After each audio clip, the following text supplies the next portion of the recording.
चलो बच्चों कंटिन्यू करते हैं थर्मोडायनामिक्स चैप्टर को। नेक्स्ट टॉपिक हम पढ़ेंगे फर्स्ट लॉ ऑफ थर्मोडायनामिक्स को। तो देखिए बच्चों फर्स्ट लॉ ऑफ थर्मोडायनामिक्स क्या है, बेसिकली हमारा law of conservation of energy है। और law of conservation of energy के अकॉर्डिंग क्या होता है, एनर्जी को ना ही तो हम क्रिएट कर सकते हैं ना ही डिस्ट्रॉय कर सकते हैं, इसको एक फॉर्म से हम दूसरी फॉर्म के अंदर इसको ट्रांसफॉर्म हम कर सकते हैं। तो देखिए जो फर्स्ट लॉ ऑफ थर्मोडायनामिक्स है is basically the law of conservation of energy which states that energy can neither be created nor destroyed although it can converted from one form into another। एक form से दूसरी form में हम उसको क्या कर सकते हैं, कन्वर्ट कर सकते हैं। उसके बाद जो law of conservation of energy है उसको हम बहुत सारे तरीके हैं हमारे पास उसको स्टेट करने के लिए, उसको बताने के लिए। कुछ यहाँ पे जो हमारे तरीके हैं उनको हम एक्सप्लेन करते हैं, देखते हैं।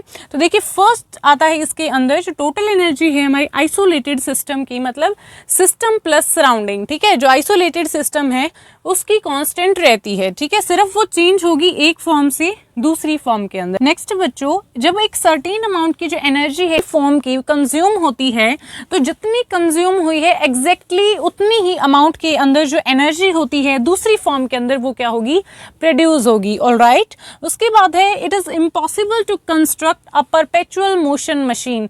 इम्पॉसिबल है एक परपेचुअल मोशन मशीन को बनाना। ऐसा क्यों? बिकॉज एक ऐसी मशीन जो हमें एनर्जी प्रोवाइड करे, जो प्रोड्यूस करे एनर्जी विदाउट कंज्यूमिंग एनर्जी, मतलब जो एनर्जी का कंजप्शन ना करे और एनर्जी को प्रोड्यूस करे, ऐसी मशीन हम क्या है प्रिपेयर नहीं कर सकते बच्चों। तो ये थी हमारी 3 स्टेटमेंट्स, तो नोट कर लेने।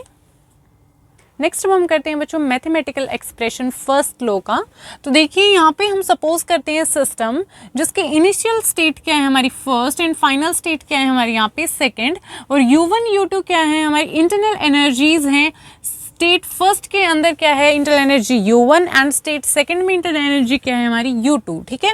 इसके बाद जो चेंज इन इंटरनल एनर्जी है वो क्या हो जाएगा सिस्टम का delta U, that is equal to U2 minus U1 final minus initial, ठीक है। ये हो जाएगी हमारी चेंज इन इंटरनल एनर्जी। उसके बाद सपोज कि हमने सिस्टम एब्जॉर्ब करता है कुछ amount of heat energy that is Q surrounding से, ठीक है। सराउंडिंग से यहाँ पे जो हीट एनर्जी है वो एब्जॉर्ब की जा रही है और यहाँ पे मैकेनिकल वर्क है जो परफॉर्म किया जा रहा है ऑन द सिस्टम, मतलब यहाँ पे क्या है जो हमारी हीट है वो एब्जॉर्ब की जा रही है। Work done by the system नहीं है, work done on the system है, सिस्टम पे वर्क किया जा रहा है। तो यहाँ पे जो हीट एब्जॉर्ब होगी बाय द सिस्टम वो भी क्या करेगी, इंक्रीज करेगी जो इंटरनल एनर्जी सिस्टम की उसको, और जो वर्क डन है सिस्टम पे जो वर्क किया जा रहा है वो भी क्या करेगा, इंक्रीज करेगा इंटरनल एनर्जी को। तो इंटरनल एनर्जी को कौन कौन बढ़ा रहे हैं, एक तो जो हीट एब्जॉर्ब कर रहा है सिस्टम, और दूसरा जो वर्क डन किया जा रहा है सिस्टम पे, ठीक है। तो जो system having internal energy U1 वो एब्जॉर्ब कर रहा है किसको, हीट एनर्जी को, जो किसके इक्वल है Q के। तो जो इंटरनल एनर्जी रहेगी सिस्टम की वो किसके इक्वल हो जाएगी बच्चों, Q प्लस में U1, ठीक है। ये क्या होगी हमारी इंटरनल एनर्जी सिस्टम की, तो इसे आप नोट कर लें। नेक्स्ट है बच्चों वर्क किया जा रहा है ऑन द सिस्टम, ठीक है, work is done on the system. So जो हमारी internal energy that changes to U2, तो U2 किसके इक्वल हो जाएगी, हमारी जो final internal energy that is equal to U1 plus Q plus में W। तो यहाँ से अगर हम निकालेंगे U2 माइनस U1, U1 इस साइड आ जाएगा माइनस में होगी, U2 माइनस U1 किसके इक्वल होगा, Q प्लस में W के, और डेल्टा U जो होगी वो किसके इक्वल हो जाएगी, Q प्लस में W। ये क्या होगी हमारी फर्स्ट इक्वेशन आ गई।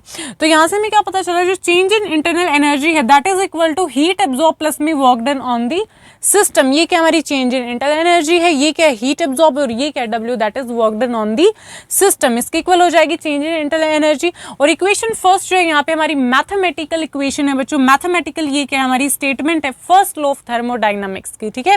सो जो फर्स्ट इक्वेशन है वो क्या है, mathematical statement of first law of thermodynamics. Next है अगर जो वर्क इन्वॉल्व है हमारा, अगर वो वर्क ऑफ एक्सपेंशन हो तो यहाँ पे क्या होगा, चेंज इन वॉल्यूम जो है डेल्टा V होगा एट कॉन्स्टेंट प्रेशर। देन जो वर्क है वो किसके इक्वल होता है, माइनस ऑफ P डेल्टा V।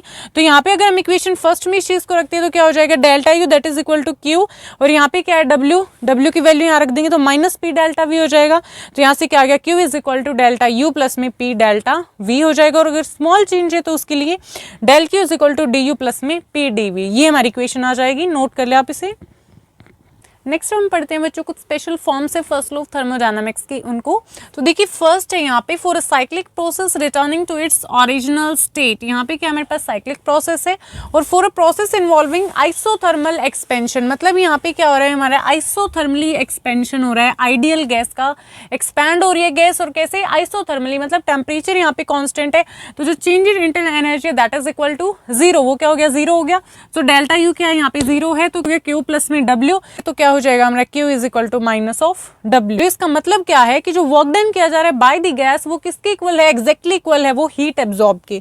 So the work done by the gas is exactly equal to the heat absorb. Second है for a process carried out at constant volume, मतलब यहाँ पे जो हमारी प्रोसेस हो रही है वहां पे वॉल्यूम जो है वो कांस्टेंट है, कांस्टेंट वॉल्यूम है, तो वहां पे जो डेल्टा वी होगा वो क्या हो जाएगा बच्चों जीरो हो जाएगा।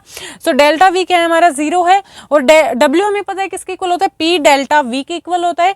और यहाँ पे delta is equal to Q plus W की जगह अगर हम यहाँ वर्क डन रखेंगे वो क्या है हमारा zero, because constant volume delta we zero, तो यहाँ पे डब्ल्यू जीरो और यहाँ पे डब्ल्यू की वैल्यू हम जीरो पुट करेंगे तो delta is equal to Q हो जाएगा। तो delta U is equal to Q, heat absorb हुई क्या है एट कांस्टेंट वॉल्यूम। ऑलराइट, तो ये क्या हमारी process carried out at constant volume के लिए है। तो इसका मतलब क्या है जो इंक्रीज इन एनर्जी है गैस की वो किसके इक्वल हो जाएगी, heat absorb eight constant volume, मतलब जो इंक्रीज होगा इंटरनल एनर्जी में वो किसके इक्वल होगा, जो हीट एब्जॉर्ब की जाएगी एट कांस्टेंट वॉल्यूम। इसके बाद नेक्स्ट हमारे पास third for an adiabatic process. Adiabatic process में क्या होता है, यहाँ पे हीट का एक्सचेंज नहीं होता है बच्चों सिस्टम और सराउंडिंग के बीच में, तो when no heat is gain और लॉस फ्रॉम और टू दी सराउंडिंग, तो यहाँ पे जो क्यू है हीट वो क्या होगी जीरो हो जाएगा।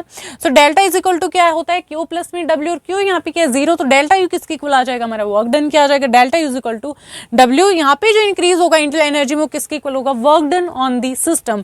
सो जो इंक्रीज है हमारी इंटरनल एनर्जी का that is equal to work done on the system. तो ये हमारी क्या है स्पेशल फॉर्म्स है फर्स्ट लॉ ऑफ थर्मोडायनामिक्स की, जिनको आपको ध्यान में रखना है, तो इसको नोट कर लीजिए बच्चों आप।